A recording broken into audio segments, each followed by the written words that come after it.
Tell us a bit then about what's happening today.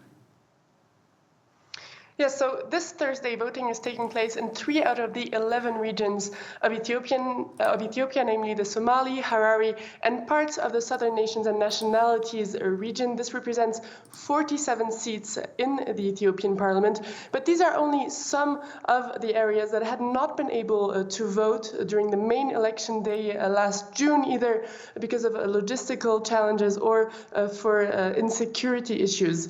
About 30 constituencies in parts of Amhara and Oromia, as well as the entire Tigray, have still not voted, and there's no election timeline set yet for those areas. In parts of Amhara and in Tigray, insecurity is extremely high because of the conflict that's been ongoing for almost 11 months. In addition, Tigray has been widely inaccessible since the month of June. In any case, the party of Ethiopian Prime Minister Abiy Ahmed had already secured a wide majority on the first phase of elections in June. The new government is set to be formed in October. However, some are skeptical about the results, mainly because opposition parties boycotted the vote in Oromia and Somali regions.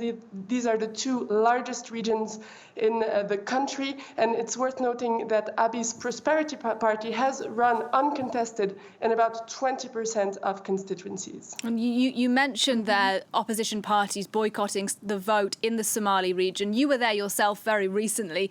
Talk to us a bit about the people that you spoke to and the reporting that you did there.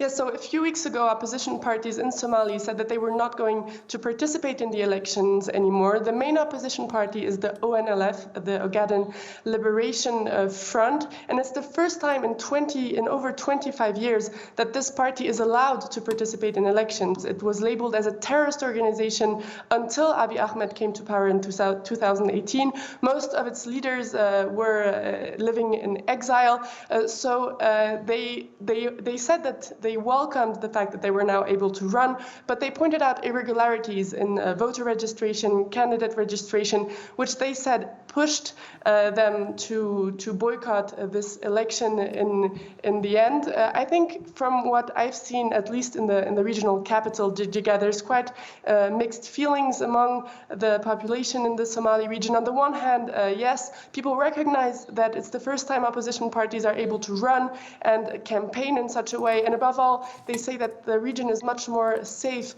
that there's more peace than it used to be. But on the other hand, some point out that with only one party running, the vote lacks credibility. The outcome is already foreseen. So there's some amount of lack of motivation to go and cast a ballot. Authorities are expecting, what they told me, are expecting a high voter turnout, which they see as a popular support for this election, but we'll have to wait and see. Obviously, things are also very different between big cities such as the regional capital and other very remote areas elsewhere in the Somali region. Maria Gerth-Niculescu for us there in Addis Ababa. Thank you very much indeed. And we'll have more for you from Ethiopia later on this hour.